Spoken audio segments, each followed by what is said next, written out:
Football দুনিয়ার ফের বড় ধাক্কা খেল ব্রাজিল জাতীয় দল। ইনজুরি ছবলে স্কোয়াড থেকে ছিটকে গেলেন দলের সবচেয়ে বড় তারকা নেইমার জুনিয়র। শুধু নেইমার নন, ইনজুরির কারণে দলের বাইরে চলে গেলেন গোলরক্ষক এডারসন ও ডিফেন্ডার দানিলো।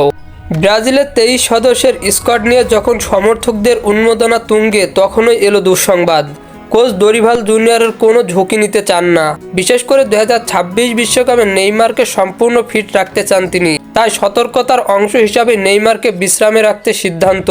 এর আগে সান্তোসের হয়ে গুরুত্বপূর্ণ এক ফাইনাল ম্যাচেও মাঠে নামেননি নেইমার। ধারণা করা হয়েছিল হয়তো ক্লান্তি বা ছোটোখাটো সমস্যা, কিন্তু শেষ পর্যন্ত চোট থেকে তাকে ব্রাজিল দলের বাইরে ঠেলে দিল।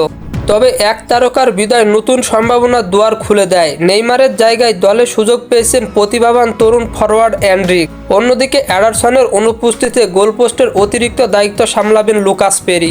ব্রাজিলের এই দুঃসংবাদকে পুঁজি করে তাদের প্রতিপক্ষ কলম্বিয়া অবশ্য প্রস্তুত হচ্ছে নিজেদের সেরা শক্তি নিয়ে।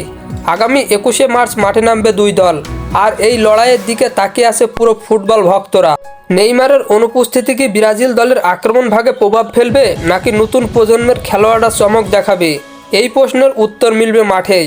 আপাতত ব্রাজিলের আকাশে দুশ্চিন্তার মেঘ, আর আর্জেন্টিনা ও কলম্বিয়ার শিবিরে আনন্দের আমেজ। ফুটবলের সকল নিউজ এবং আপডেটস পেতে আমার চ্যানেলটি সাবস্ক্রাইব করে পাশেই থাকবেন। ধন্যবাদ।